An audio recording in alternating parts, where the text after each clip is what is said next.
sont amenés au soleil et nous allons laisser ces cerises de café pendant des jours, des semaines et des semaines au soleil. Nous allons mettre ces grains dans ce grand bassin d'eau afin encore de se débarrasser du mucilage. Lorsque nous sommes débarrassés de toute la pulpe qui est autour de notre grain de café, nous allons amener ce grain de café maintenant dans un processus de séchage. Plus la torréfaction dure, plus nous avons un café assez lourd, assez dur, et moins la torréfaction dure, et nous avons un café assez léger. Bonjour à tous, aujourd'hui on va voir une question très importante, c'est comment est-ce qu'est fabriqué le café. Voilà, une question très importante. Alors, dans les vidéos précédentes, nous avons vu comment est-ce qu'on peut fabriquer du sucre, comment est-ce qu'on peut fabriquer du lait. Nous avons le sucre, nous avons le lait. Il suffit maintenant d'avoir du café et du chocolat pour faire une bonne tasse de petit déjeuner ou encore une bonne tasse de chocolat au lait ou une bonne tasse de café au lait. Dans cette vidéo, nous allons voir quel est le processus de fabrication du café. La première étape, c'est la cultivation du café. Alors, nous allons prendre des plantes de café et nous allons aller les planter, nous allons aller les mettre au sol. Généralement, le café est planté dans des régions équatoriales. Il y a deux types de café qui sont en jeu. Il y a le Robusta et il y a l'Arabica. La deuxième étape dans le processus de fabrication de notre café, c'est maintenant la récolte. Lorsque le café ou les fèves de café arrivent à maturité, nous allons dans le champ et nous enlevons les fèves de café.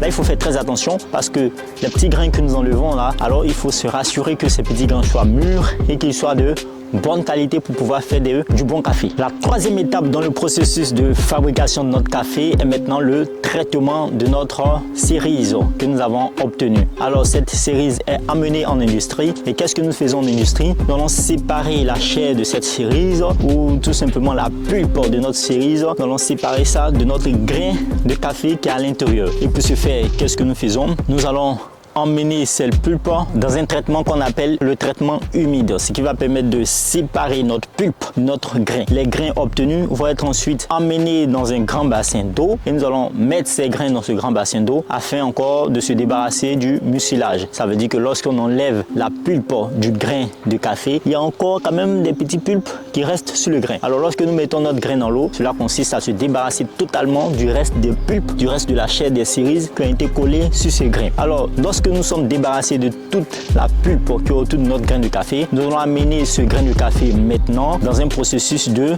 séchage. Pourquoi ici nous séchons les grains? Bien sûr, c'est pour éviter que les grains soient contaminés par la moisissure et c'est pour augmenter leur conservation et aussi optimiser aussi leur efficacité, leur goût et tout ce qui rentre en compte lorsque nous buvons un café. Pendant le traitement humide, ces grains de café sont ensuite amenés dans des séchoirs mécaniques pour que leur conservation soit augmentée. Maintenant, ça c'est la première étape qui est le traitement humide. Nous passons maintenant à une autre étape qui est le traitement à sec.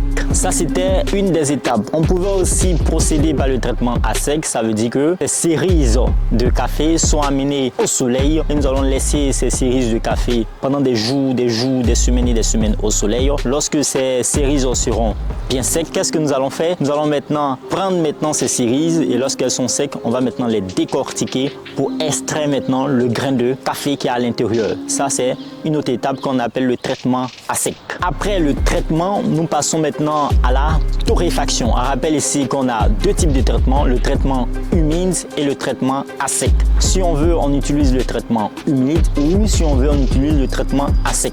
Quel que soit le traitement que nous avons employé, nous passons maintenant à la torréfaction. À quoi consiste la torréfaction? Ça veut dire nos grains de café ainsi obtenus vont être torréfiés. Ça veut dire ils vont être amenés à une certaine chaleur de telle sorte qu'on puisse obtenir du café brun. Parce qu'à l'origine, on avait des grains de café qui tiraient vers une couleur verte. Nous allons maintenant torréfier ce grain de café pour obtenir une couleur assez brune. Donc ici, en fonction du café que nous voulons obtenir, que ce soit du café léger ou du café dur ou fort, nous allons plutôt accentuer notre torréfaction. Ça veut dire plus la torréfaction dure, plus nous avons un café assez lourd, assez dur et moins la torréfaction dure et nous avons un café assez léger. Une fois que les grains de café sont torréfiés, ils doivent être moulus avant d'être utilisés pour préparer une boisson. Ça veut dire que la mouture peut varier en fonction de la méthode